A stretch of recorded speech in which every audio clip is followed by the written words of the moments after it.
Clara Whitcomb did not weep at her wedding.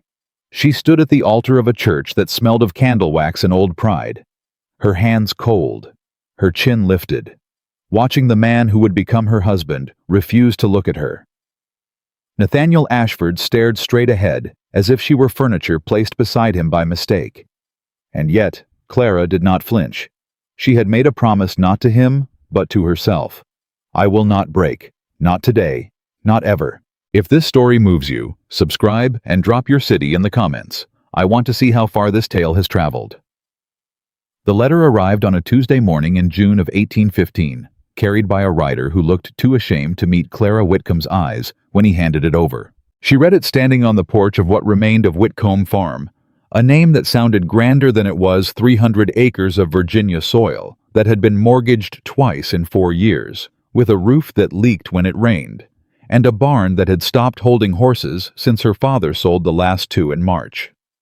Clara was 24 years old, the eldest of 3 daughters, and she had been managing this household since her mother took to bed with grief 2 winters ago and never quite got back up. She read the letter twice. Then she folded it, put it in the pocket of her apron, and went inside to start supper. She didn't tell her sisters. Not that night. She told her uncle instead. Thomas Whitcomb arrived the following morning before breakfast, which meant he had ridden through the night, which meant he already knew. He came into the kitchen without knocking, pulled up a chair at the head of the table, as if the house still belonged to the Whitcomb men, and set his hat down with the careful deliberateness of a man who believed his every gesture carried authority. "You've seen the letter," he said. "I have," Clara said. She kept her back to him, stirring the oatmeal. "Then you understand the situation." "I understand that you've arranged for me to marry a man I have never met without consulting me to settle a debt I was not informed we owed." She turned around. "Is that the situation you're referring to, Uncle Thomas?" Thomas had the good sense to look uncomfortable, but not the character to look ashamed. He was a broad man, with a face like a county judge, certain of itself accustomed to agreement. "The Ashford estate holds the mortgage on this land, Clara.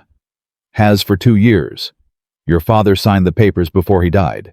I thought it best not to worry you." "You thought it best?" she repeated. "Nathaniel Ashford is a reasonable man, wealthy. The estate at—" "I know what the estate is," Clara said. "I've heard the name. Everyone in 3 counties has heard the name." She set down the spoon and faced him fully. "What I have not heard is why I am the price of this arrangement, and not say the land itself." Thomas folded his hands on the table. "Because Nathaniel Ashford doesn't need land, Clara. He has 3,000 acres already. What the man needs—" He paused, choosing his words with the caution of someone who knew they were standing near the edge of something. "The Ashford name requires a wife. His business associations require it. A man of his standing cannot continue to conduct affairs without stability." "Stability," Clara said flatly. "A household. A respectable household. And I am to be the respectability. You are to be his wife." She looked at her uncle for a long moment. He did not look away, but his jaw tightened. She had always been the one Whitcomb daughter who didn't make things easy, and he had always resented it, and they both knew it, and neither of them had ever said so directly until now. "If I refuse?" she asked. "The mortgage comes due in September. I cannot cover it. Your mother cannot. Your sisters are—" "My sisters are 17 and 14, Clara said. "Don't finish that sentence." Thomas spread his hands. "Then you understand." She understood. That was the worst of it. She understood completely. "Chosh." She told her sisters that evening after supper, after the dishes were done and the younger 2 were sitting on the back steps watching fireflies blink in the tall grass.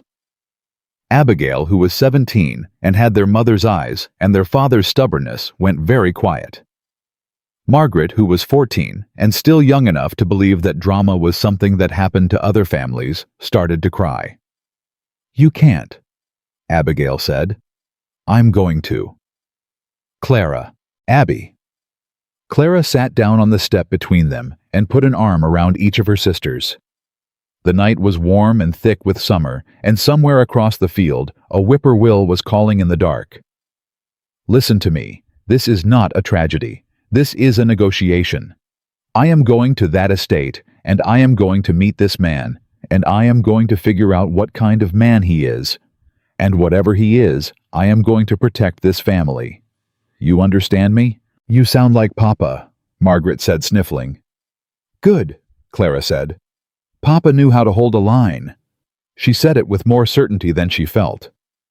But that was the thing about holding a line. Sometimes you had to act like the ground was solid before you knew if it was. Ashford Manor sat 12 miles north of the city, on a rise above the river, and Clara saw it first from the road through a break in the elm trees, a long stone house with tall windows, a formal garden that had gone slightly wild at the edges, and a stillness about it that made her think of a held breath. She arrived on a Friday, in a borrowed carriage with one trunk and her good dress already on. The housekeeper, a small woman named Mrs. Pratt, with a sharp face and kind eyes, met her at the door. "Miss Whitcomb, Mr. Ashford is expecting you in the study." "Thank you," Clara said. She stepped inside without waiting to be guided. She was shown to the study on the east side of the house, a long room full of books and ledgers, and the particular smell of mahogany and old paper. Nathaniel Ashford was standing at the window with his back to her. He was tall. That was the first thing. The second thing was that he didn't turn around when she entered. Clara stopped in the center of the room and waited. He made her wait for 30 seconds. She counted. "Miss Whitcomb," he said, still at the window. "Mr. Ashford," she said. He turned then. He was younger than she'd expected, somewhere in his mid-30s, with a lean, angular face and dark eyes that did the thing she had read about in her uncle's letter, and hadn't quite believed they looked at her and registered nothing. Not contempt, not interest, not curiosity. Nothing. As if she were an item on a list he was getting through. "You've had a long journey," he said. "I'm not tired," she said. He looked at her, then a second look quicker, as if he'd heard something in her voice he hadn't expected. "Sit down if you like." "I'll stand, thank you." A pause. "As you wish." He moved to the desk and picked up a document. "I'll be direct, Miss Whitcomb. I have an arrangement with your uncle that I intend to honor. You will have your family's debts cleared. In return, you will manage this household, present yourself appropriately in social contexts, and conduct yourself with discretion. I am not—" He stopped, set the paper down. "I am not a man who requires companionship. I expect you will find that a relief." Clara looked at him steadily. "Is that what you tell yourself? That a woman brought to your house against her will would find it a relief to be told she is not wanted?" The silence that followed was the kind that had weight to it. "I meant no offense," he said, and the stiffness in his voice made it clear he was not accustomed to explaining himself. "And yet," Clara said. He looked at her again. That same quick, recalibrating look. "You speak frankly. I was under the impression you valued directness, Mr. Ashford, since you led with it yourself." Something moved in his expression, not quite a flinch, not quite annoyance, but something between the two that she filed away for later. "You will be given the East Wing," he said. "Mrs. Pratt will show you the house. You are free to manage the household as you see fit. I ask only that you not disturb my study or my schedule." "And the marriage?" Clara asked. "A formal arrangement, documented appropriately. We will present ourselves as a respectable household. Nothing more is required of either of us." Clara looked at him for a long moment. He held her gaze without difficulty, which told her something. Either he was telling the truth about not wanting companionship, or he was very good at hiding what he wanted. Possibly both. "All right," she said. "I have one condition." His jaw tightened almost imperceptibly. "I wasn't aware you were in a position to set conditions." "Every person is in a position to set conditions, Mr. Ashford. It's only a question of whether the other party respects them." She kept her voice level. "My condition is this: whatever this arrangement is between us, you will not lie to me. About the estate, the finances, the history of this house, or your own intentions. I can endure a great deal. I cannot endure being deceived." He stared at her. "You have my word. he said at last. The words sounded like they cost him something. "Thank you," Clara said. "I'll find Mrs. Pratt." She left the study without waiting to be dismissed. Her hands were shaking slightly. She could feel it in her fingers, but she kept them still at her sides until she reached the hallway, and then she exhaled slowly and pressed her back against the wall for just a moment. "You held the line," she told herself. "Now hold it again tomorrow." The first week at Ashford Manor taught Clara several things. The household ran on habit and exhaustion. Mrs. Pratt managed 12 indoor staff with quiet authority, but a budget that had been quietly shrinking for 2 years. 2 of the upstairs rooms leaked. The kitchen garden had been allowed to go to seed since the previous housekeeper left. The tenants on the north edge of the property had not had their well looked at since the previous spring. She learned all of this by walking through the house slowly, by talking to the staff individually, and by going through the household ledgers that Mrs. Pratt hesitantly produced when Clara asked to see them. She did not see Nathaniel Ashford except at dinner. Dinner was a formal affair, taken in the long dining room with 2 place settings at opposite ends of a table that could seat 20. Clara found this so absurd that on the 3rd evening she had her place moved to the chair directly to Nathaniel's right. He looked at her, sitting, then at her when she sat down. "The acoustics at that end of the table are poor," she said before he could speak. "I couldn't hear the clock." "There is no clock in this dining room," he said. "Then I was right to move," she said and picked up her fork. He didn't speak for a moment.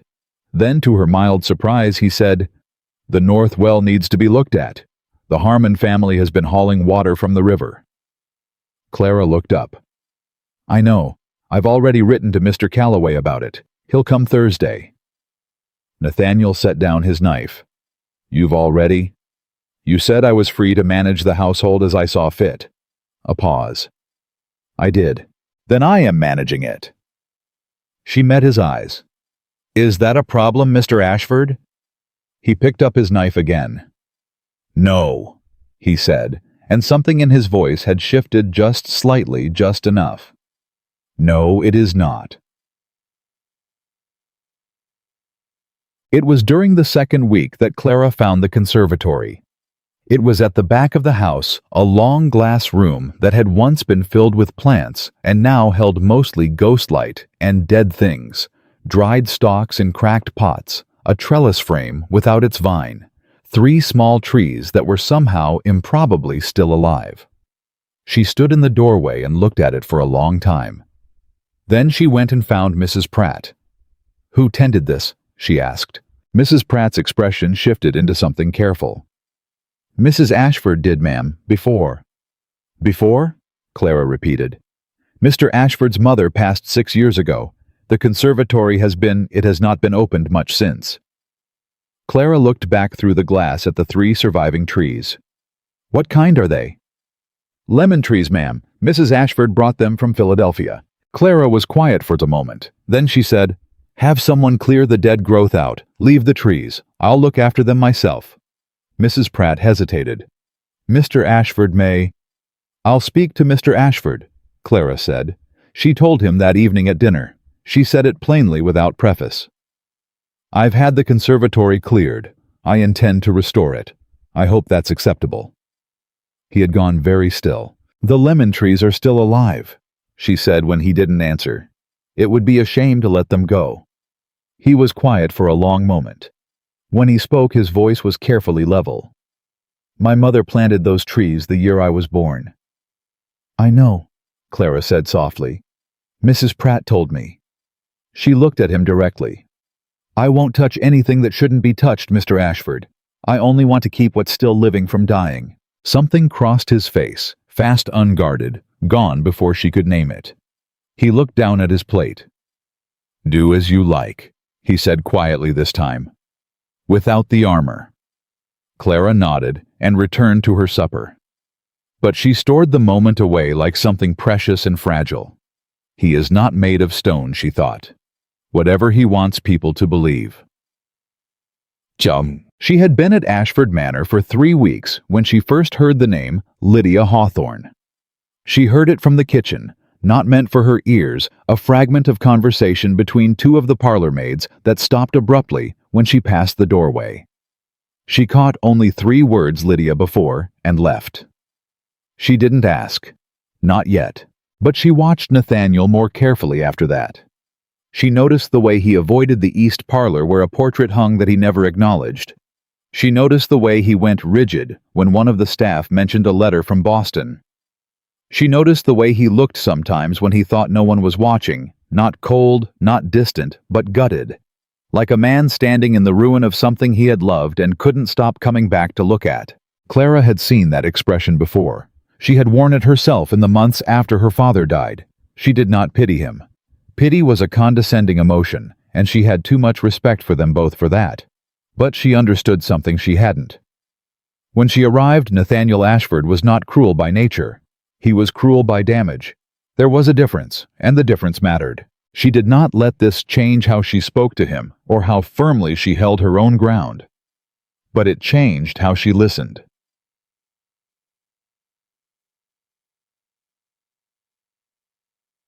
The letter from her uncle arrived in the 4th week.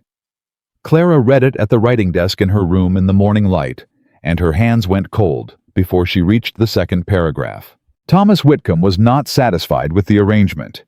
He had, it seemed, been told by Nathaniel's business associates that the Ashford estate was worth considerably more than had been represented to him. He was writing to suggest that a renegotiation of terms might be appropriate. He was writing in the careful language of a man who knew exactly what he was doing, to remind her that she still owed him her family's security. And he was writing tucked in the 3rd paragraph like a knife under a handshake that he had been in correspondence with a Miss Lydia Hawthorne of Boston, who had recently returned from 2 years abroad. Clara read the letter a 2nd time.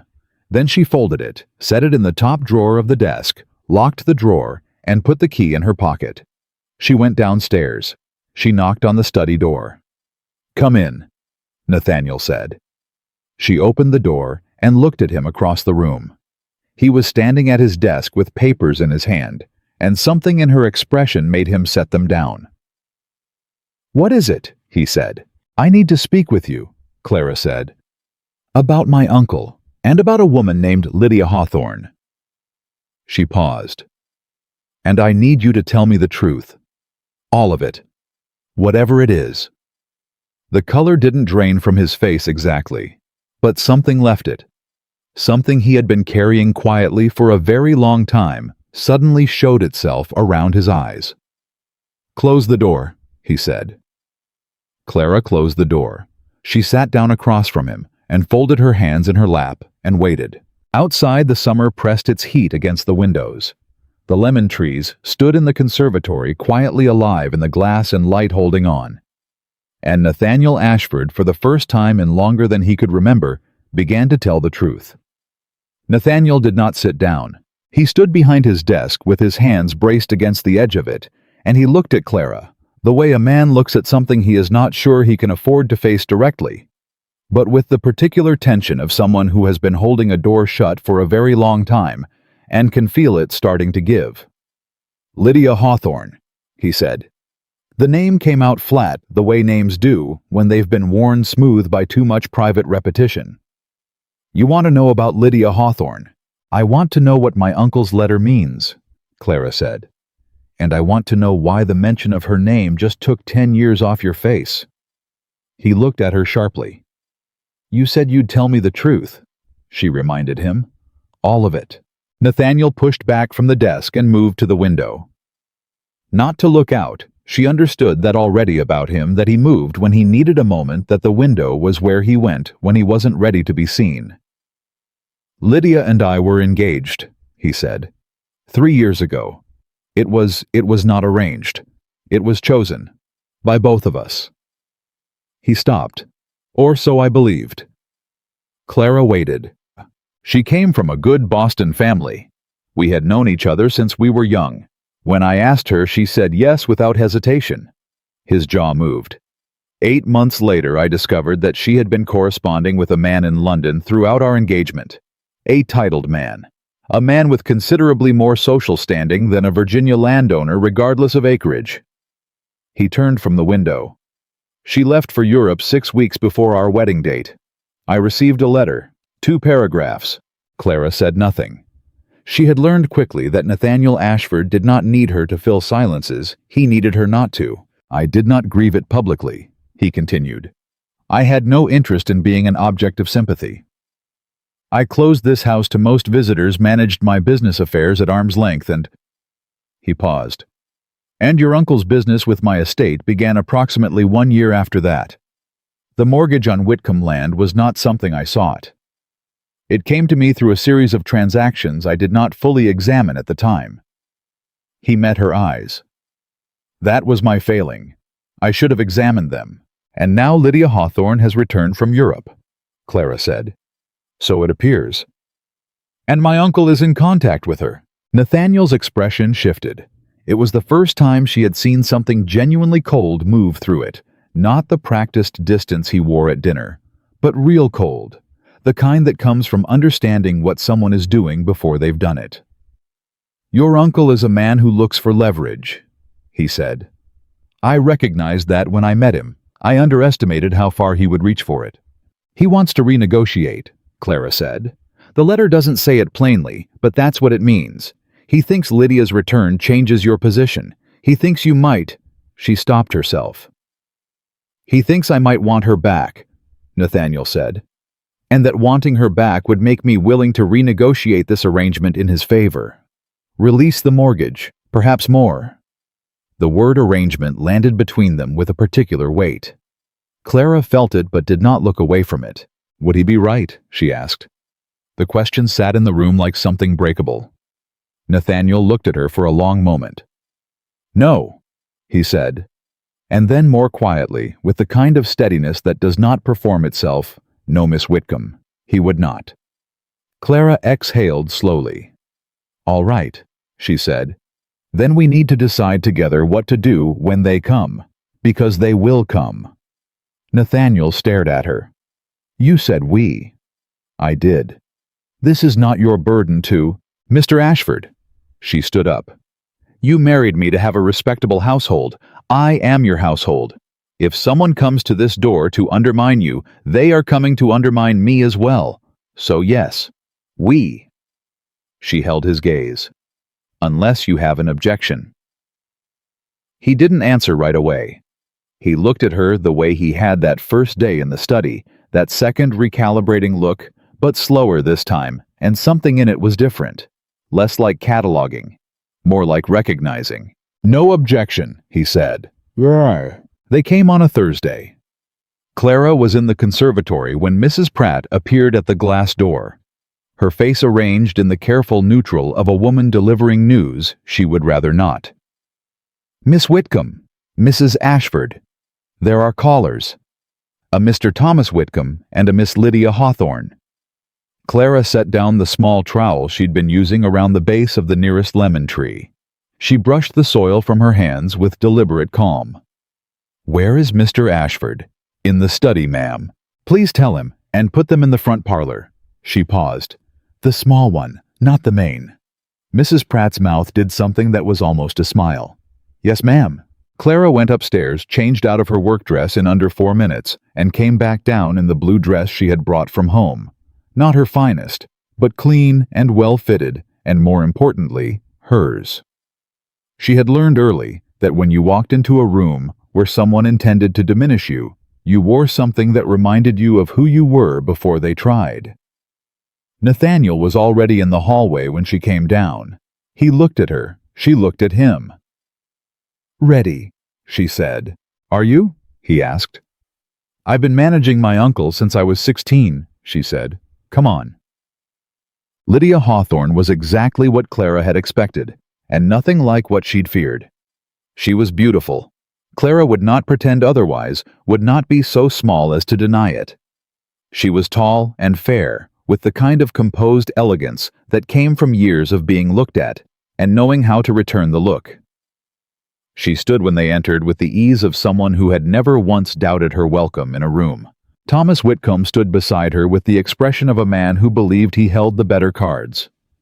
Nathaniel, Lydia said. Her voice was warm, practiced. It has been too long. Miss Hawthorne, Nathaniel said. His voice gave her nothing. I was not expecting a visit. I hope you'll forgive the informality. Lydia's eyes moved to Clara, a single assessing sweep quick and polished enough that someone less attentive might have missed it. And you must be Miss Whitcomb. Mrs. Ashford, Clara said pleasantly. She sat down and gestured for everyone else to do the same. Please, sit. The word Mrs. landed exactly as she'd intended. Lydia's smile did not waver, but something behind her eyes recalibrated. Thomas leaned forward before anyone else could speak. Clara, you're looking well. Thank you, Uncle Thomas. You look like a man who has been traveling with a purpose. She smiled at him, the way she'd learned to smile at people who underestimated her. What is the purpose? Thomas cleared his throat. I was in Boston on business and had the pleasure of meeting Miss Hawthorne, who mentioned she was returning south this summer. It seemed a natural opportunity to arrive unannounced at a home you have no standing in, Clara said, with the woman who broke off an engagement to my husband 3 years ago. She said it without heat, without drama, the way you might state the weather. I'm not sure I'd call that natural, but I appreciate the honesty of the geography. Lydia's composure flickered. It was small a tightening at the corner of her mouth, but Clara saw it. Thomas pressed on. I've come to discuss the mortgage agreement. In light of changed circumstances, I think a revision of terms is... There are no changed circumstances, Nathaniel said. He had not sat down. He stood slightly behind Clara's chair, and his voice was even and absolute. The agreement stands. Nathaniel. Lydia turned to him, and her voice dropped into something softer, something that had probably worked very well on him once. I came because I owe you an explanation. What happened between us, I was young. I was frightened. I made a choice. I've regretted. Miss Hawthorne. Clara spoke before Nathaniel could. Her voice was gentle and utterly immovable. I'm certain you believe that. I'm equally certain this is not the time or the place for it. Whatever was between you and my husband belongs to a chapter that has closed. She held Lydia's gaze. We are writing a different one now. The room was very quiet. Thomas tried again. Clara, I am still the one who arranged. You arranged a transaction, Clara said, turning to him. You leveraged my family's crisis to broker a deal that benefited you as much as it helped us. I am grateful that my mother still has a roof and my sisters are fed. I am not grateful for the way you went about it, and I will not pretend otherwise. She folded her hands in her lap. The terms of the mortgage are between Mr. Ashford and whatever legal agreement my father signed. If you wish to contest them, you may do so through the appropriate channels, not in this parlor. Thomas stared at her. Lydia looked at Nathaniel. Nathaniel looked at Clara. Something shifted in his expression. Slow private. A thing no one else in the room could fully read, and then he looked at their guests with the flat authority of a man who had made a decision he did not intend to revisit. I'll have Mrs. Pratt arrange refreshments for your journey back, he said. The road south is better traveled before the afternoon heat. It was a dismissal. Elegant. Irrevocable. Thomas pushed to his feet with the stiff movements of a man who had expected to win and hadn't. This isn't finished, Nathaniel. It is for today, Nathaniel said. Lydia rose more gracefully. She looked at Clara one final time, not with hatred, but with something more complicated, something that might have been, if Clara were charitable, a form of recognition. You are not what I expected, she said. No, Clara agreed. I rarely am. Telna. They stood together in the hallway after Mrs. Pratt had seen the callers out, and the house settled back into its ordinary summer quiet, and Clara realized that her heart was beating considerably faster than she had let show. You didn't have to do that, Nathaniel said. I know. You spoke for me before I could. I spoke for us, she said. There's a difference. She looked up at him. Was that wrong? He was quiet for a moment, a real pause, not the strategic kind. No, he said. Then, where did you learn to do that? What? Walk into a room where someone intends to destroy you and make them feel like they've made a social error. Clara almost laughed. It was genuine, the almost laugh, and it surprised her. "My mother," she said. She could end a conversation with a smile and have the other person thanking her for it. She shook her head. "I never had her elegance. I had to work harder." Nathaniel looked at her for a moment longer than was entirely comfortable. Then he said, "Your uncle will come back." "I know. He won't stop at the mortgage. He'll look for other pressure. I know that too." Clara looked at him steadily. "We need to get ahead of it. Whatever he knows, whatever he thinks he can use, we need to know it first." She paused. "That means I need you to tell me everything. About this estate. About the finances. About anything your uncle or Lydia Hawthorne could turn into a weapon." Nathaniel was quiet. "I know it's a great deal to ask," she said. "I know you don't—" She stopped herself. "You don't trust me." She didn't say it aloud. "I know this is not what either of us signed up for." "You signed up for very little and have given considerably more," he said, quietly, like a man admitting something he'd been keeping an account of. Clara didn't answer that directly. She couldn't quite without losing the careful ground she was standing on. "Will you tell me?" she asked instead. The second pause was longer than the first. "Yes," Nathaniel said. "Come to the study after supper. I'll have everything out." She was in the conservatory that afternoon when the thing she hadn't let herself feel in the parlor finally caught up with her. She sat down on the low bench between the lemon trees and pressed her hands flat against her knees and breathed. The glass above her held the summer heat like a held note, and the three trees stood around her in their patient, improbable aliveness, and she sat in the middle of all of it and let herself shake for exactly as long as she needed to. She had not been afraid in the parlor. That was the truth. Or if she had been afraid, it had been the clean kind, the kind that makes you faster, not smaller. But now, alone, she felt the full weight of what she was managing: a husband who was still half in love with a ghost, an uncle who would not stop pulling at threads, a household she had taken on with both hands while learning to walk its halls. And underneath all of it, the thing she was least willing to look at, directly the fact that she was beginning to care what happened to this man she had married. Not in the soft, swooning way of the novels her sister Abigail read. In the harder, more frightening way. The way you care about a thing when you've started to believe in it. She pressed her hands harder against her knees and told herself to be sensible. She was still telling herself that when she heard the conservatory door open. She looked up. Nathaniel stood in the doorway holding 2 cups of tea, looking slightly uncertain in the way of a man who had performed a domestic gesture and was not entirely sure how it had happened.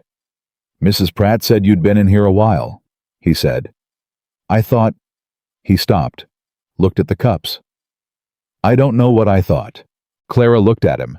She felt the thing she was holding inside her shift and resettle, still tender, still complicated, but manageable. "Bring them in," she said. "Mind the step." He came in carefully, handed her 1 cup, and stood looking at the lemon trees the way he always did, with the careful attention of someone who has learned to look at things sideways. "They're doing well," Clara said. "You've been talking to them," he said. She looked up startled. Mrs. Pratt mentioned it. And there, just there at the edge of his mouth, was something she had not seen before. Not quite a smile, but the place where one might have been if he remembered how. "Plants respond to attention," Clara said with as much dignity as she could manage. "Is that so?" he said. "It is."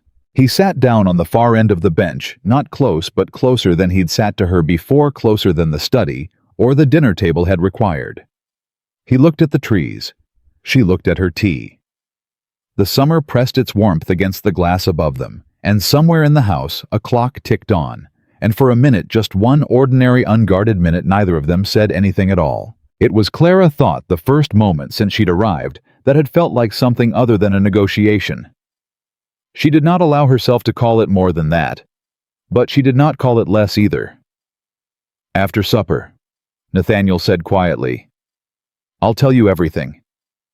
"After supper," she agreed. Outside the glass, the summer afternoon went on. Thomas Whitcomb was somewhere on the road south already calculating. Lydia Hawthorne was somewhere with her polished composure and her unfinished business. And somewhere in the papers and ledgers of Ashford Manor's study, there were secrets that had not yet been given names. Clara held her tea in both hands and kept her feet on the ground and waited for the evening when the real work would begin. After supper, Nathaniel spread everything across the desk. Not neatly. Not the way a man presents documents he is proud of. He laid them out the way a man empties his pockets. After a long and humbling journey, ledger's correspondence, 2 folded legal agreements, and 1 letter he set apart from the rest without explanation. Face down, as if he hadn't yet decided whether it belonged in the conversation. Clara sat across from him and did not reach for anything. She waited for him to begin. "The estate is solvent," he said first. "I want you to know that. Whatever else you're about to hear, the land is sound and the accounts are not in danger." He paused. "But there are things I did not examine carefully enough in the years after Lydia left. Transactions I signed without reading fully. Your uncle was not the only one." Clara looked at him. "How many?" "3 separate agreements, all structured similarly, mortgage arrangements on smaller parcels of land in the county land owned by families I knew. Families who came to me when they had nowhere else to turn." He picked up the first ledger and turned it toward her. "I thought I was helping. I thought the terms were fair. I did not realize until 8 months ago that someone had been adjusting them. After the fact." Clara leaned forward. "Adjusting them, how?" "Interest rates altered in the copies held by the debtors. Repayment schedules extended in ways that compounded the debt without the families understanding why their balances weren't shrinking." His voice was flat, but his jaw was tight. "The originals in my files tell one story. What the families were given tells another." The room went very still. "Someone in this house," Clara said. "Someone with access to my study and enough legal knowledge to make the alterations look like clerical errors." He picked up the face-down letter and held it for a moment before handing it to her. "This came 2 weeks before you arrived. Anonymous. But whoever sent it knew the details precisely." Clara unfolded the letter. It was short, 4 sentences, and it said plainly, and without drama, that the alterations had been made not by a member of the household staff, but by a man named Gerald Foss, a clerk who had worked for the estate's legal firm for 6 years, and who had left that position abruptly the previous winter. It said that Gerald Foss had been receiving payments from an outside party. It said the outside party's name began with W. Clara set the letter down. "W," she said. "Whitcomb," Nathaniel said. "Your uncle." She sat very still. She was not surprised. She recognized with a cold and clarifying honesty that some part of her had known since she read his letter that Thomas Whitcomb's ambitions ran deeper than a renegotiated mortgage. But knowing a thing and having it confirmed in writing were 2 different weights to carry. "He didn't just want the debt," she said. "He wanted leverage over the families, over you. If the alterations came to light, the liability would fall on the estate, on me. I would appear to have deliberately defrauded people I had agreed to help." Nathaniel's voice was controlled, but she could hear the edge beneath it. Not anger at her, she understood that clearly, but the contained fury of a man who has discovered he was used precisely because he believed he was doing right. Your uncle would present himself as the one who uncovered it. He would position Lydia's return as part of a rescue of my reputation, in exchange for control of the estate's financial decisions going forward. Clara stood up. She didn't speak. She walked to the window, not the way Nathaniel did. Not to hide, but because she needed the movement, needed somewhere to put the energy of what she was feeling before it sharpened into something she couldn't use. She pressed one hand flat against the windowsill and looked at the dark and thought about her uncle sitting across from her at the farm kitchen table, telling her she had no choice, telling her he was helping. "How long have you known?" she asked. "Suspected 4 months. Known since this letter."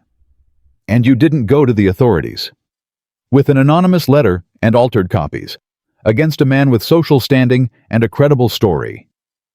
His voice was dry with the specific bitterness of someone who has done the math and hated the answer. "I would have lost." Clara turned around. You need witnesses. You need the families to come forward and compare their copies against yours.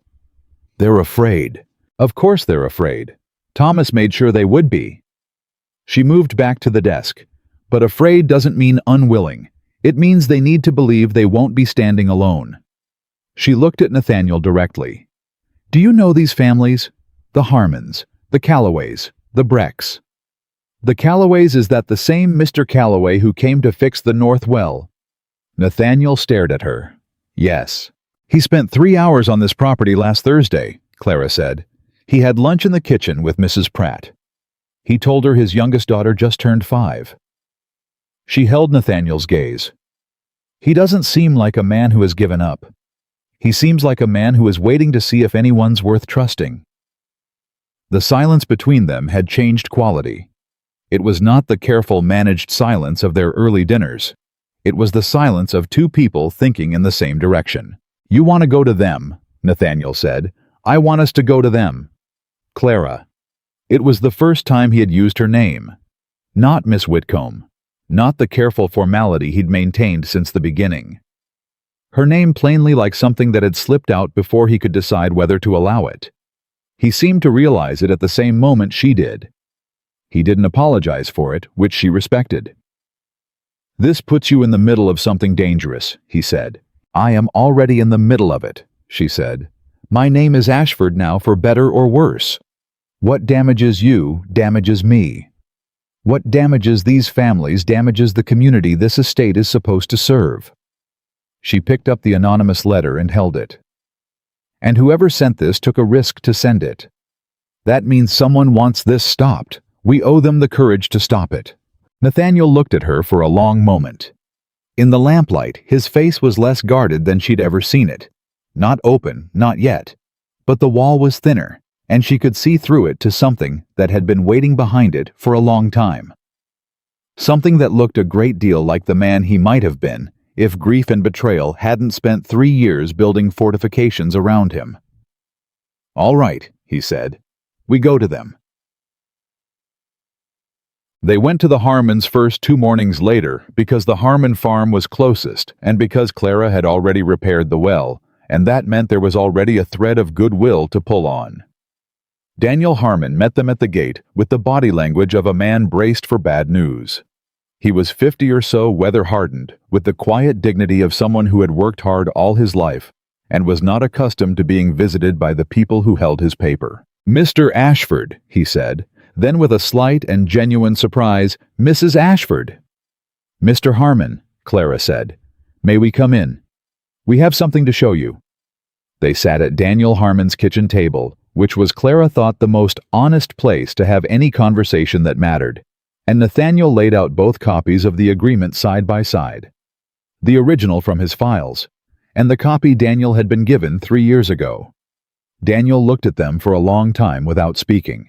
His wife Ellen had come in from the next room and was standing in the doorway with her hands twisted together and her eyes moving between the documents and the 2 people who had brought them. The numbers are different, Daniel said. His voice was very quiet.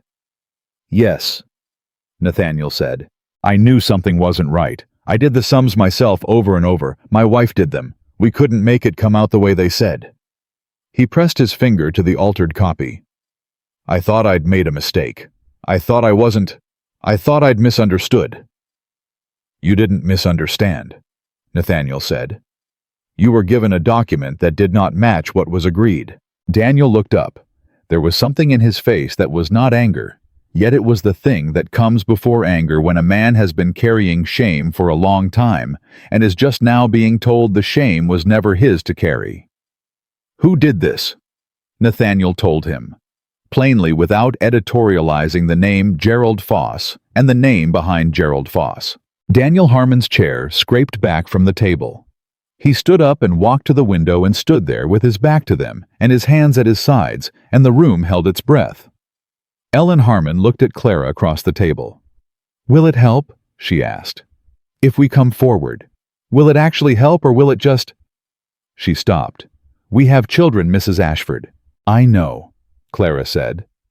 I am not going to stand in front of you and promise you nothing will be difficult. It will be. But Mr. Ashford will stand with you, and so will I, and you will not be the only family." She paused. "You were not the only ones deceived. You just may be the first ones willing to say it aloud." Ellen looked at her husband's back. Something passed between them, the wordless negotiation of people who have been making hard decisions together for decades. Daniel turned around. "Tell me what you need," he said. The Callaways said yes before Nathaniel finished explaining. Robert Callaway, it turned out, had been keeping his own altered copy in a locked box under his bed for 2 years because something in him had refused to believe his own arithmetic was wrong. He produced it without being asked, set it on the table, and looked at Nathaniel Ashford with the expression of a man who has been waiting a long time for someone to walk through the door and confirm that he was not losing his mind. "I want to look that man in the face," Robert said. "Whoever gave Foss his instructions. I want to look him in the face in a room where it matters." "You will," Clara said. "I give you my word." The Brecks were harder. Margaret Breck was a widow. She had taken on the mortgage after her husband died because she had 3 sons to feed, and the land was the only thing that stood between them and nothing. She met Clara and Nathaniel at her door and did not invite them in. "I know why you're here," she said. She was small and straight-spined, and her eyes were the sharpest Clara had encountered since she'd arrived in Virginia. "Word travels." "Then you know what we're asking," Clara said. "I know what you're asking. I don't know if I believe you'll deliver." Clara looked at her steadily. "What would you need to see to believe it?" Margaret Breck was quiet for a long moment. The summer heat pressed down on all 3 of them on the porch without mercy. Then she said, "I want it in writing. Whatever you're promising protection legal standing the estate's backing, I want it written down and signed before I set foot in any room." "Done," Nathaniel said. Margaret looked at him. It was a long, measuring look. The look of a woman who had learned the hard way that a man's word and a man's action were 2 separate things. "You'll write it today." "I'll write it tonight," Nathaniel said. "Clara will bring it to you tomorrow morning." Margaret Breck's gaze moved to Clara. "You'll bring it yourself." "Myself," Clara said. "On horseback if I have to." Something softened at the edges of Margaret's expression. Not trust yet, but the beginning of it. The place where trust starts before it's earned all the way. "All right," she said. "Come back tomorrow." Clara rode to the Breck farm the next morning alone. She had asked Nathaniel to stay, not because she didn't trust him, but because she understood that Margaret Breck's hesitation was about more than the documents. It was about whether there was a woman in this equation who would answer to her not just to the estate, not just to the name Ashford. Margaret met her on the porch again, and Clara handed her the document, and Margaret read every word of it twice before she looked up. "You wrote this," Margaret said. "This is your hand." "I drafted it," Clara said. "He signed it." "Why?" Clara looked at her honestly. "Because you asked for it, and because what was done to you was wrong, and a wrong thing deserves to be answered the right way." Margaret folded the document and pressed it against her chest for a moment. A private gesture, quick and unguarded, the gesture of a woman who has been fighting alone for a long time and has just been handed something she didn't know how to ask for. Then she looked up. "I'll be in that room," she said, "when the time comes."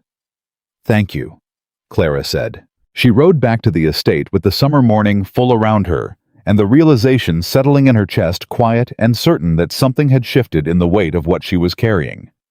It was not lighter, if anything there was more of it now. But it had shape, it had direction. And there was someone riding alongside her now, even when he wasn't in the saddle beside her. Someone who had stopped pretending he didn't notice what she was doing. She found Nathaniel in the conservatory when she returned. He was standing at the bench where she usually sat looking at the lemon trees. He turned when she came in, and before she could say anything about Margaret Breck, or the signed document, or the road ahead, he said, "I owe you an apology." Clara stopped. "What for?" "For the way I received you when you arrived. For the table with 2 place settings 30 feet apart. For the way I spoke to you that first day in the study, as if you were..." He stopped. His jaw worked. You were not a transaction. I treated you like one. The conservatory held its warm, bright quiet around them. You were hurt, Clara said carefully. Hurt people manage their expectations. That's generous. It's accurate. She looked at him. You don't owe me an apology for protecting yourself, Nathaniel. You owe me honesty going forward, which you've given. She paused. That's enough. He looked at her, that look again, the one she had learned to wait for, the one that arrived when he had stopped managing what he showed and was just looking. You are remarkable, he said, quietly, like a fact he had confirmed only recently and was still getting used to. Clara felt something move through her chest, warm, inconvenient, absolutely not manageable with practicality alone. She did not reach for it, not yet, but she did not push it away either. Don't tell me that when we still have a fight ahead of us, she said. Tell me after. After, he said, and the way he said it, careful, deliberate, like a man making a commitment he intends to keep, made it sound less like an ending and more like a door being held open. Outside the conservatory glass, the summer pressed on, relentless and full of heat. Somewhere in Boston, Thomas Whitcomb was making calculations. Somewhere in the county, 3 families were holding documents and deciding to be brave. And somewhere in Ashford Manor's study, the evidence of a fraud that had been hidden for 3 years was laid out and waiting for the moment someone walked it into the light. That moment was coming. Clara could feel it. The way you feel a storm before it breaks. Not with dread, but with the focused, grounded readiness of someone who has already decided she will not run from it. She looked at Nathaniel one last time before she went to change for the afternoon's work. He was still watching her. Still with that look. After, she said again. And she let herself mean it. The meeting was set for a Friday. Nathaniel had written to the county magistrate, a man named Judge Aldred, who had presided over the region's legal affairs for 20 years, and who owed Nathaniel no favors, but respected evidence the way honest men do, with an appetite for it. The letter was careful, precise, and attached to copies of both versions of all 3 agreements, annotated in Clara's hand, with the specific line-by-line discrepancies. She had spent 2 evenings doing it, working by lamplight at the study desk, while Nathaniel sat across from her reviewing correspondence. And neither of them had spoken much, but the silence had been the good kind. The kind that means 2 people have stopped performing ease and started actually having it. Judge Aldred wrote back in 4 days. He would hear them. He would bring his own clerk. He asked that all affected parties be present. Thomas Whitcomb received no advance notice. That had been Clara's decision, and Nathaniel had agreed to it without argument. If he knows we're coming, she had said, he'll have time to build a wall. We go around the wall. So the morning of the Friday meeting, Clara rose before dawn. She dressed without waking anyone. Went down to the kitchen, made herself a cup of tea, and sat at the kitchen table in the quiet of the house, the deep, pre-light quiet that belongs only to people who are too awake to sleep and too honest with themselves to pretend otherwise. She went through everything in her mind one more time. The documents, the sequence, the names, the exact order in which the evidence needed to be presented to move a cautious man from suspicion to certainty. She was still sitting there when Nathaniel appeared in the kitchen doorway. He looked at her. She looked at him. He crossed to the stove, poured himself coffee from the pot she'd left warming, and sat down across from her without a word. They sat in the dark kitchen together for a while, drinking in silence, and it was the most natural thing that had happened between them since she arrived. "Are you afraid?" he asked finally. "No," Clara said. "Then, a little. Not of Thomas, of whether it'll be enough." "It will be enough." "You don't know that." "No," he said. "But I know who put it together." He met her eyes across the table. "That counts for something." Clara looked at him and felt the warm, inconvenient thing in her chest move again. She pressed it down, not dismissing it, just holding it aside the way you set something precious down carefully when your hands are needed for other work. "Let's go win this," she said. "Ciao." The Harmons arrived at the magistrate's office first, Daniel and Ellen together, dressed in their Sunday clothes with the careful dignity of people who understood the weight of the room they were walking into. Robert Calloway came next with his locked box document tucked under his arm, like a man carrying a weapon he'd been waiting 3 years to use. Margaret Breck came last alone, spine straight, eyes forward, and she nodded once at Clara when she entered, a small nod, compact and serious. The nod of a soldier acknowledging a commanding officer before a battle. Judge Aldred was a lean, gray-haired man with reading spectacles, and the unhurried manner of someone who had seen every variety of human dishonesty and was no longer surprised by any of it, only interested. He looked at the assembled group over his spectacles, looked at the documents laid before him, and said, "Let's begin." They were 20 minutes into the presentation, Nathaniel speaking, Clara annotating, Robert Calloway nodding at each discrepancy confirmed, when the door opened. Thomas Whitcomb walked in. He stopped when he saw the room. His eyes moved across it, the families, the documents, the judge, and finally Clara, and something passed through his face that she had never seen there before. Not the careful, calculating composure of a man who believed himself in control. Something raw, something that recognized in the space of 3 seconds that the ground it had been standing on was not there. He recovered fast. She had to give him that. "Judge Aldred," he said, stepping forward with his hat in his hands and his voice arranged into the warm register of a man paying a social call. "I wasn't informed of a meeting." "No," the judge said pleasantly. "You weren't. Sit down, Mr. Whitcomb." "I'm not sure I'm needed here." "Sit down," the judge said again, and the pleasantness in it was entirely gone. Thomas sat. Clara did not look at him. She kept her eyes on the judge and continued as if the interruption had been a draft through a window. Noted closed, moved past. She walked the judge through the final comparison, the Breck Agreement. The original held in the estate files. The copy Margaret Breck had kept under lock and key for 2 years because she had been too afraid to show it to anyone and too certain of her own arithmetic to throw it away. The interest rate in the original 4% annually. The interest rate in Margaret's copy 7. The forger had been meticulous, same paper stock, same pen weight, same hand almost. The almost was in the second paragraph, 4th line, where a capital letter appeared where there should have been lowercase, the specific flourish of a man who couldn't quite suppress his own penmanship, even when he was trying to copy someone else's. The same error, Clara said, appears in all 3 altered copies. Same letter, same line position within the paragraph, different documents, different families, same hand. Judge Aldred looked at the 3 altered copies side by side. He looked at them for a long time. "Gerald Foss," Nathaniel said, "former clerk at the firm of Hartley and Moore, left the firm in January of this year." The judge looked up. "Do you have evidence connecting Mr. Foss to a directing party?" Clara set the anonymous letter on the table. "Anonymous," Thomas said from his chair, and his voice had found its footing, again smooth and dismissive. "That's hardly—" "The letter is anonymous," Clara said, turning to face him for the first time since he'd entered. "You're right, but Gerald Foss is not, and Gerald Foss has been located." She looked at the judge.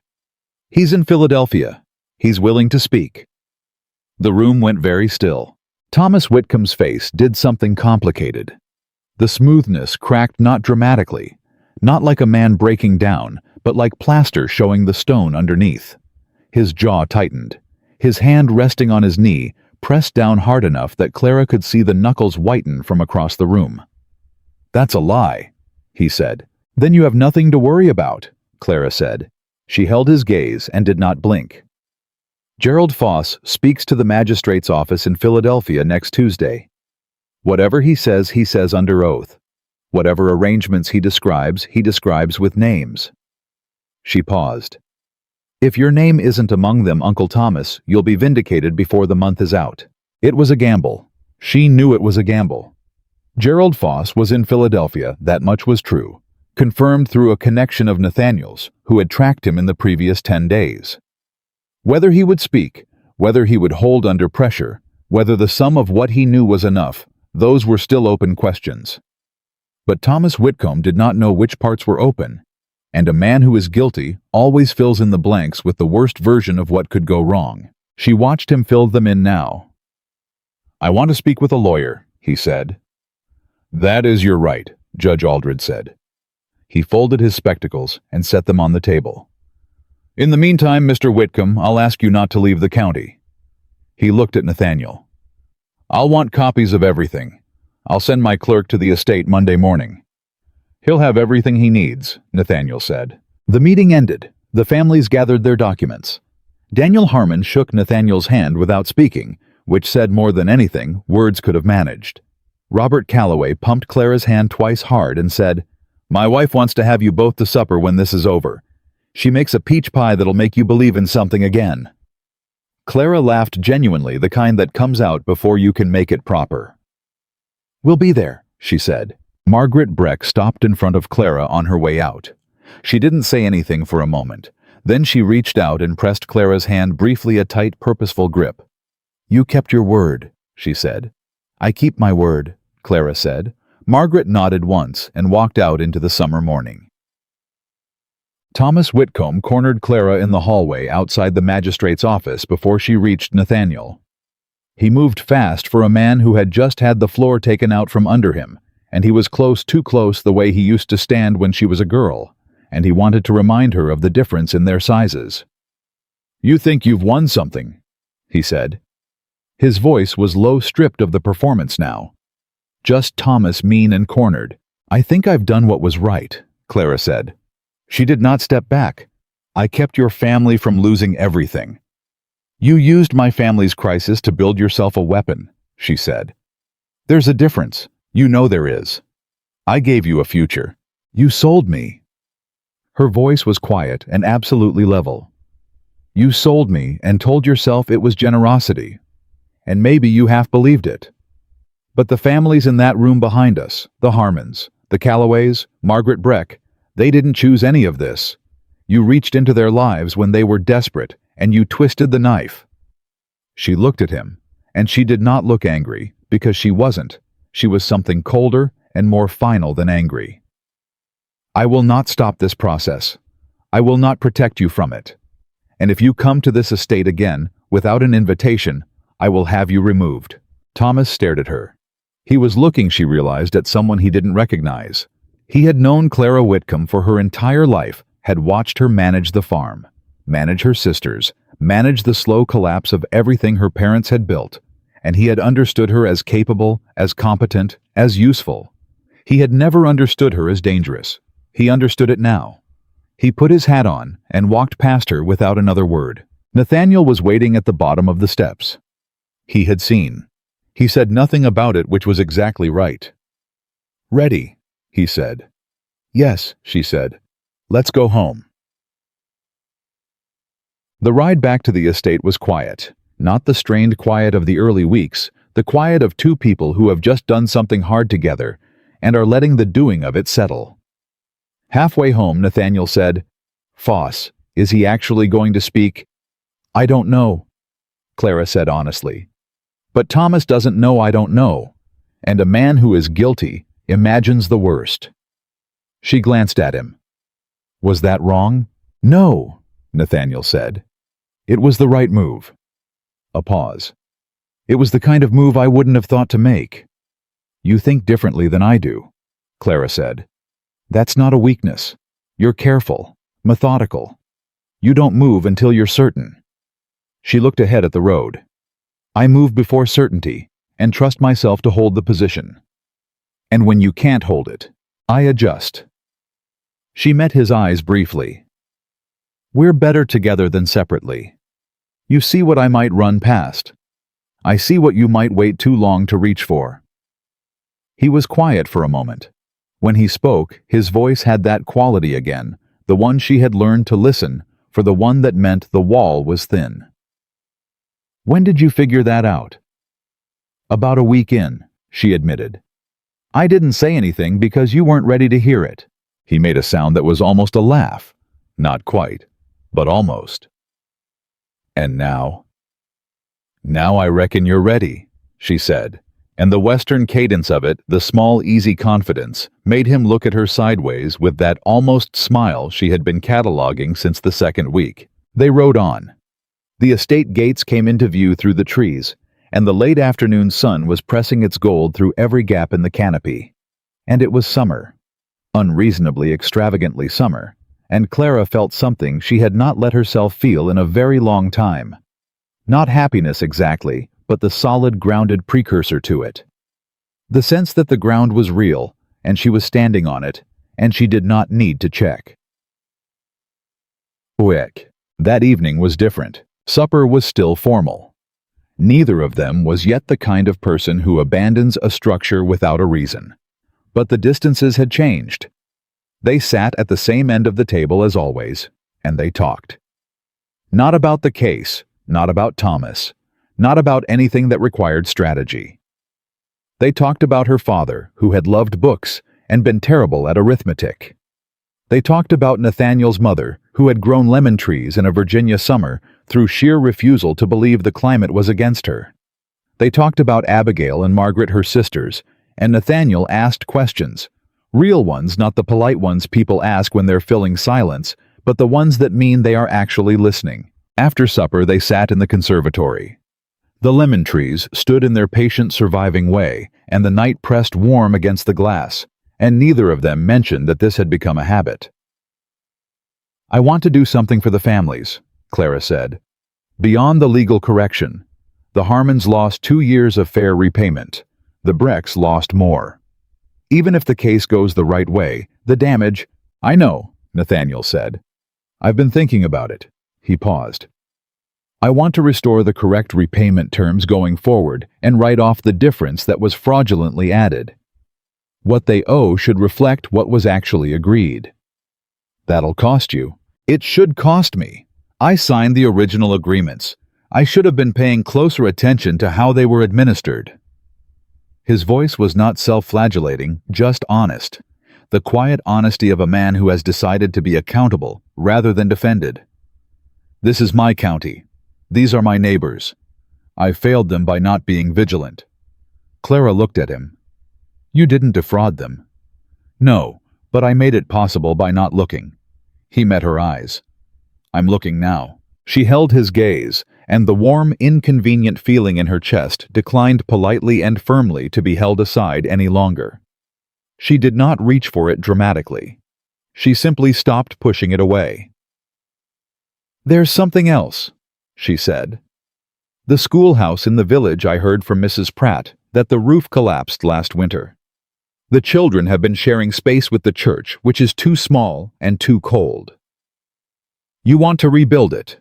I want us to rebuild it, with the families involved not just as recipients, but as builders, as community." She looked at him seriously. "If this estate is going to mean something in this county, it should mean something built up, not just owned." Nathaniel was quiet for a moment. Then he said, "I'll send for a builder Monday." "I'll write to the families," Clara said. "Of course you will," he said. And this time the almost smile made it all the way. Small private aimed entirely at her, the smile of a man who has stopped pretending he isn't glad of a particular person's presence in his life. Clara looked at the lemon trees so he wouldn't see what happened to her face. She was not entirely successful. "Clara," he said. She looked back. He had turned toward her on the bench, which was close enough that she could see everything his face was doing, and wasn't managing to stop doing. "I need to tell you something," he said. "And I need you to let me say it without arguing me out of it." "I don't argue people out of true things," she said. "You argue people out of plenty of things." "Only the untrue ones." She met his eyes. "Go ahead." He looked at her steady, unguarded, with the specific quiet of a man who has made a decision and is not afraid of it. "I did not want this marriage," he said. "You know that. I told you so in worse words than I should have used on the day you arrived." He paused. "I was wrong. Not wrong, to be honest. Wrong about what I thought I was looking at." He stopped again, gathered himself. "I see you, Clara. I see what you've done here, what you've built, how you hold every person in this house and this county as if they matter, because to you they genuinely do. I see the way you talk to the lemon trees. The almost smile again, but softer now. I see all of it. And I am... He stopped once more. The words seemed to cost him something in the best possible way. I am grateful you are here, not because of the arrangement, because of who you are. Clara sat with that for a moment. The conservatory breathed its warm living air around them. The night held still. I'm not going anywhere, she said quietly. I know, he said, but I needed you to know that I know it, and that I'm glad. I am glad, Clara. His voice was low and certain, and entirely without performance. I did not think I would be glad of anything again for a long while. I was wrong about that too. She reached out and put her hand over his. Just that. Just her hand on his, the way you touch something you've decided is worth the reaching for. He turned his hand over and held hers. They sat like that while the summer night moved around the glass above them, quiet and enormous, and full of things that had not yet been said, but no longer needed to be rushed. The lemon trees stood in their corner, alive and unhurried, tended back into flourishing by a woman who had walked into a stranger's house with one trunk and her good dress already on, and had refused quietly, stubbornly, with both hands, to let anything worth saving go to ruin. Outside, the county was still full of unfinished things. Gerald Foss had not yet spoken. Judge Aldred's clerk had not yet come. Thomas Whitcomb was somewhere making new calculations, and the schoolhouse roof still needed building, and the summer was not finished with any of them. But in the conservatory, in the warm glass room where 3 lemon trees had outlasted everything that tried to end them, Clara Ashford held her husband's hand and let herself believe for the first time since she arrived that the ground was solid and the growing season was just beginning. Gerald Foss spoke on a Tuesday. Nathaniel received the letter from Philadelphia on Thursday morning, and he read it standing in the hallway with his coat still on, still holding his riding gloves. And when Clara came down the stairs and saw his face, she stopped 3 steps from the bottom and said, "Tell me." He looked up. Foss gave a full account. Names, dates, amounts, method of instruction, everything. He paused. Your uncle's name appears 11 times. Clara came down the remaining 3 steps. She took the letter from his hand and read it herself, not because she doubted him, but because she needed to hold the weight of it directly. When she finished, she folded it carefully and handed it back. 11 times, she said.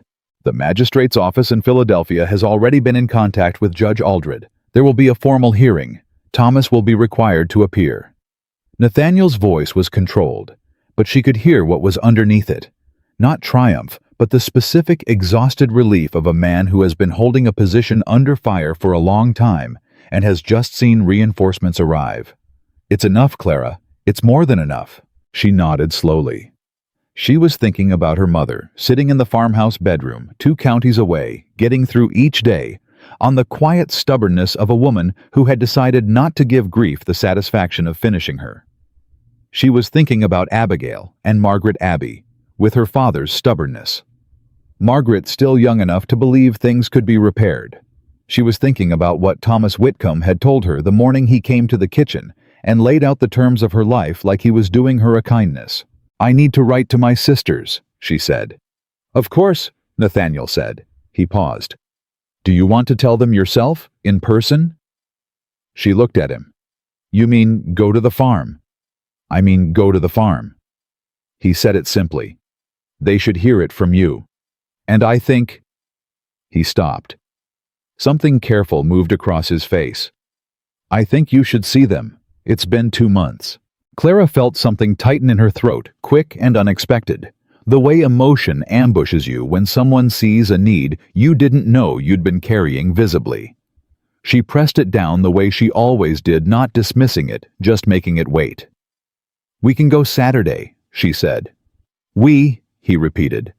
Unless you'd rather not. I'd like to come, he said. And the straightforwardness of it, the absence of qualification, made it more than it might have been if he'd dressed it up. All right then, Clara said. Saturday. The formal hearing was set for 3 weeks out. In those 3 weeks, Ashford Manor did not slow down. If anything, it accelerated the way a river does when the channel narrows faster, more purposeful, carrying everything with it. Judge Aldred's clerk came Monday as promised, and spent 6 hours in the study with Nathaniel and the documents. Clara sat in on the entire proceeding and answered 3 questions the clerk directed at her, which she answered precisely and without elaboration. And when the clerk left, he told Nathaniel with the slightly dazed expression of a man who has encountered something he wasn't expecting that Mrs. Ashford's annotations had been the clearest legal summary he had seen prepared by a non-lawyer in his 20 years of practice. Nathaniel told Clara this at supper. She said, "He's being polite." Nathaniel said, "He isn't. I've known the man 12 years. He doesn't do polite." And then he looked at her with that direct, unguarded look that she had stopped trying to deflect and had started quietly and without announcement simply receiving. The Harmon and Calloway men came to the estate that week to begin the preliminary work on the schoolhouse site. Clara met with them in the courtyard and walked through the plans she and Nathaniel had discussed, not just a roof repair, but a full rebuild, proper foundation, 2 rooms instead of 1 space for 40 children instead of 20. Daniel Harmon listened with his arms crossed and his head slightly tilted the way experienced men listen when they are checking your words against their knowledge and finding them sound. "Who's paying for the 2nd room?" he asked. "We are," Clara said. "The estate." Daniel looked at Nathaniel, who was standing slightly behind Clara, in the way he had developed recently, present, attentive, not overshadowing. "She speak for the estate?" Daniel asked. "She speaks for me," Nathaniel said. "Which is the same thing." Daniel unfolded his arms. "All right," he said. "We'll break ground Thursday." Yeg. Saturday came with a heavy golden heat that meant the summer was reaching its fullest point before it began the long, slow lean toward autumn. Clara and Nathaniel rode south together, and Nathaniel had not been to Whitcomb Farm before, had never had occasion to had known the property only as a line in a ledger, and she watched him take it in without commenting on what he saw, which was the right thing to do. The farmhouse was small, and the roof did still need work on the east side, and the barn was still without horses. But the kitchen garden was better than Clara had left it. Abigail's doing, she guessed, and someone had repaired the front gate, and there were flowers in the window box that had not been there in March. Abigail came out before they reached the door. She was 17 and watchful, and she looked at Nathaniel with the specific assessment of a girl who has been responsible for protecting her family and is not prepared to stop just because someone else has nominally taken on the role. She looked at him for 5 full seconds. He met her gaze without flinching and without performing. Then Abigail looked at Clara. "You look different," she said. "Good different or bad different?" Clara said. "Good." Abigail's eyes moved back to Nathaniel. "You're him." "Nathaniel Ashford," he said. "You're Abigail. Clara told you about me. She told me you have your father's stubbornness and you've been keeping the kitchen garden alive. Both things appear to be true." Abigail stared at him. Then she looked at Clara with an expression Clara had never seen on her sister's face. A kind of reassessment, rapid and thorough, the look of someone updating a conclusion they'd already reached. "Come inside," she said. "Mama's awake." Their mother, Eleanor Whitcomb, was sitting up in the bedroom armchair when Clara came in. Not the bed, the chair, which was itself a kind of statement. She was thinner than Clara remembered, and her hands showed the work of the years more than her face did, but her eyes were the same. Sharp, warm, quietly taking everything in. She looked at Clara for a long moment. Then she looked past her at Nathaniel, who had stopped in the doorway with the instinctive restraint of a man who understands that some rooms you do not enter until you're invited. "Come in, Mr. Ashford," Eleanor said. Her voice was steady, which meant she had been working up to this moment since she heard the horses. "Sit down." Nathaniel sat. Eleanor looked at him the way mothers look at the people their children have been given to, not with hostility, but with the absolute serious attention of someone for whom the stakes are personal, and the assessment is permanent. "My brother-in-law made this arrangement," she said. "Not me, not Clara." "I know," Nathaniel said. "She came to your house out of duty to this family." "She did," he said. "And she has given considerably more than duty since. That is her choice, and I am grateful for it. But I want you to know, Mrs. Whitcomb, that I understand where she came from, and I do not take it lightly." He paused. "She has made the estate better than I kept it. She has made the county better than I managed it. And she has made me—" He stopped, found the word. "Better." The room was very still. Eleanor looked at her daughter. Clara looked back at her mother, and felt the tightness in her throat return stronger this time, and did not entirely manage to press it down. "He means it," Clara said, quietly. Eleanor was quiet for a long moment. Then she reached out and put her hand over Clara's. "I know," she said. "I can see that he does." She looked at Nathaniel. "Take care of her, Mr. Ashford. She takes care of everyone else and forgets to tell anyone when she needs taking care of herself." "I've noticed," Nathaniel said. "Good," Eleanor said. "Notice it more." They rode home in the late afternoon, and the light was doing what Virginia summer light does when the day is spent going soft and amber, making everything look like it's been held up to a lamp. Clara rode beside Nathaniel and did not speak for a while, and he did not press her, and the quiet between them was the full, replete kind, the kind you can only have with a person who has seen enough of you to know when not to fill the space. "She liked you," Clara said eventually. "She was assessing me." "She was. She also liked you. With my mother, those happen at the same time." He was quiet for a moment. "Your sister asked me when you were with your mother whether I would hurt you." Clara looked over at him. "What did you say?" "I said I had already hurt you on the first day by the way I received you, and that I intended to spend the rest of my life making that a single instance rather than a pattern." He kept his eyes on the road. "She said that was an acceptable answer." "High praise from Abby," Clara said. "I gathered that." She looked at him, the line of his jaw, the set of his shoulders, the way he held himself in a saddle, with the ease of a man who has spent his life on horseback and never thought to be self-conscious about it. She thought about the man who had stood at the window with his back to her that first day. The man who had made her wait 30 seconds. The man who had set 2 place settings 30 feet apart and called it a household. She thought about the man sitting beside her now, who had ridden 2 counties to meet her mother and told a 17-year-old girl the truth about his own failures without flinching. People could change. She had always believed that. She had just never expected to have a front-row seat to the particular and quiet courage it took. The hearing arrived on a Wednesday in late July, and the heat that day was the serious kind, the kind that makes the air above the road shimmer and turns the inside of every building into a held breath. Thomas Whitcomb arrived with a lawyer. The lawyer was good, sharp-eyed, and well-dressed, the kind of man accustomed to making complicated things sound simple and simple things sound complicated. He spent the first 20 minutes doing exactly that, suggesting that the alterations were clerical, that Gerald Foss had acted independently, that Thomas Whitcomb's contact with Foss was professional and entirely unrelated to the documents in question. Clara sat beside Nathaniel in the gallery and watched Judge Aldred listen to all of it, with the expression of a man eating a meal he has been told is excellent and is reserving judgment. Then the judge called Gerald Foss by written deposition, read aloud by the clerk in the flat, careful voice of a man who understands that the weight of words does not require theatrical delivery. Foss had written 11 pages. He named Thomas Whitcomb 23 times.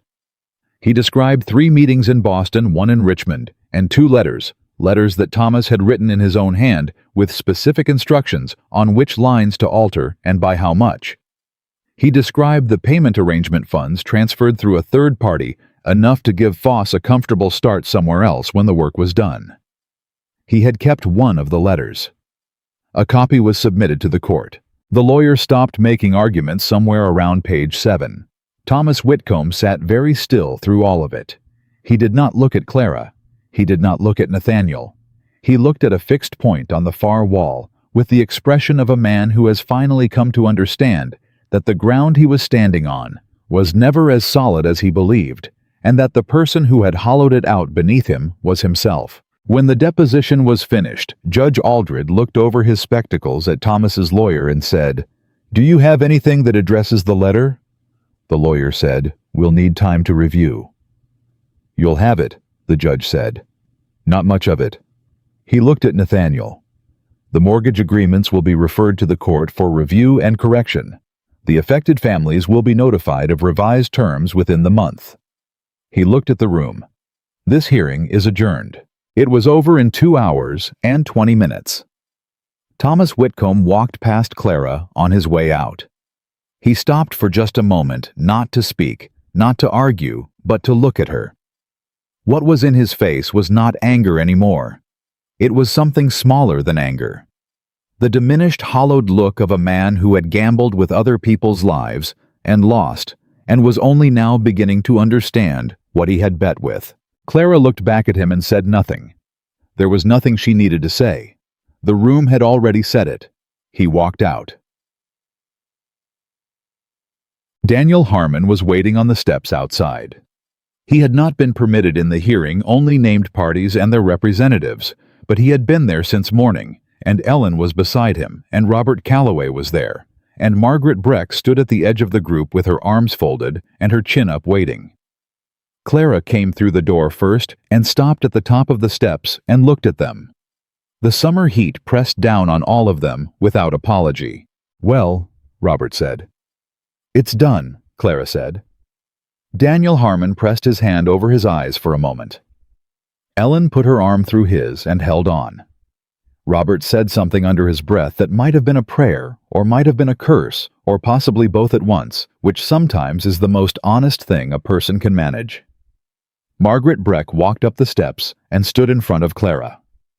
"The terms will be corrected. The judge ordered it himself," Clara said.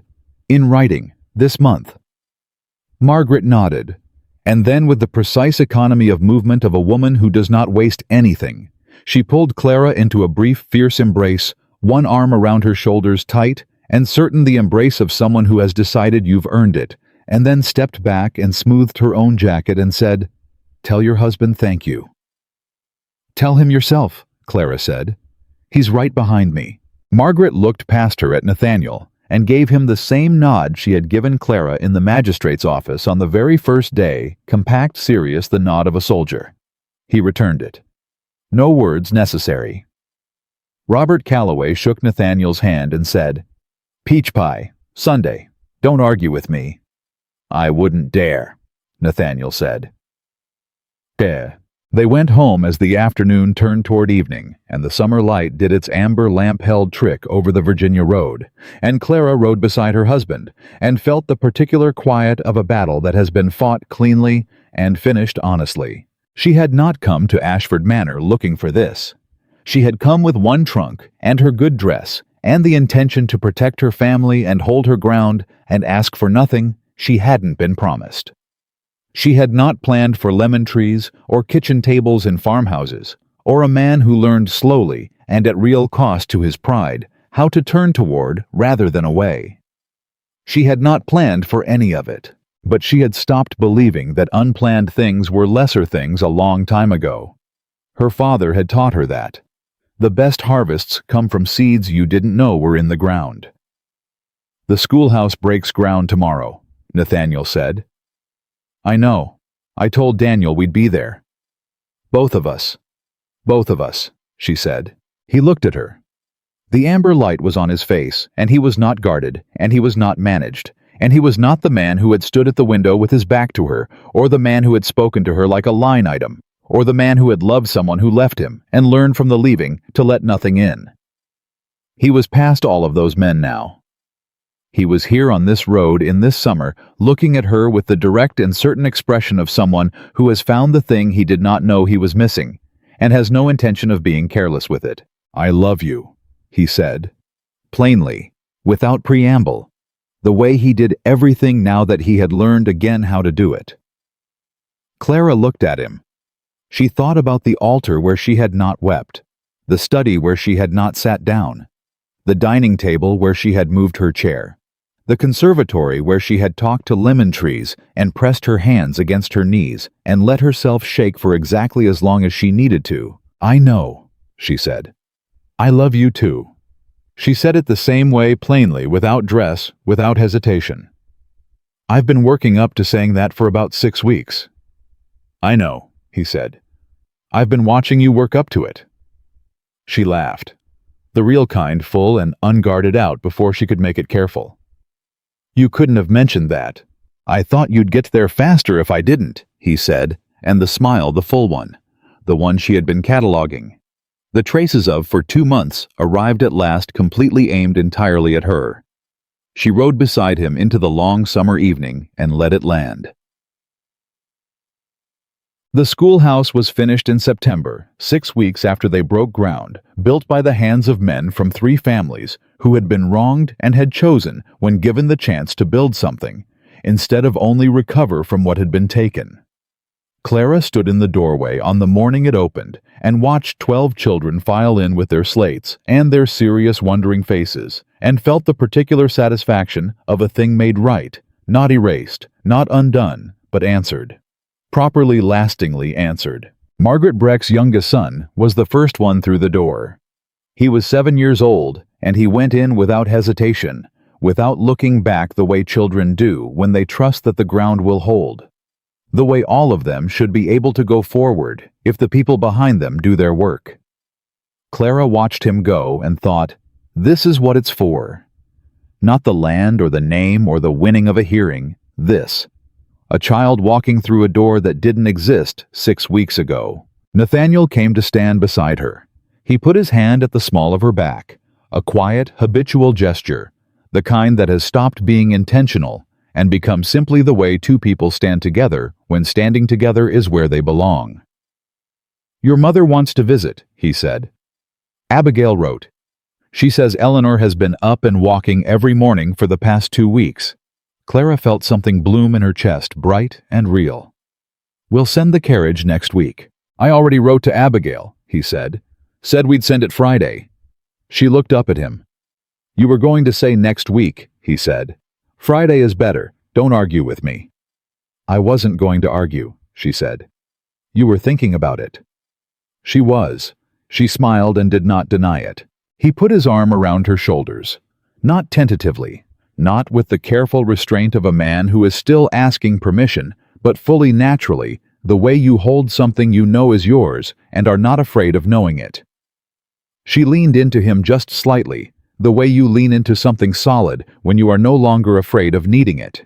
Inside the schoolhouse, a teacher's voice began steady, patient reading the first lesson of the first day aloud, and the sound of it came through the open door and into the September morning, clear as anything new as anything.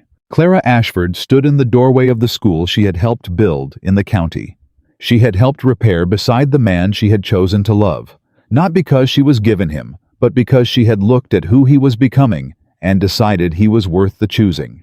And she was not the girl who had arrived with one trunk and her good dress on, bargained into a stranger's house by a man who believed she had no options. She was something she had built herself out of what she brought and what she found, and what she refused to let go to ruin. And that was not the end of the story. It was the ground the rest of it grew from.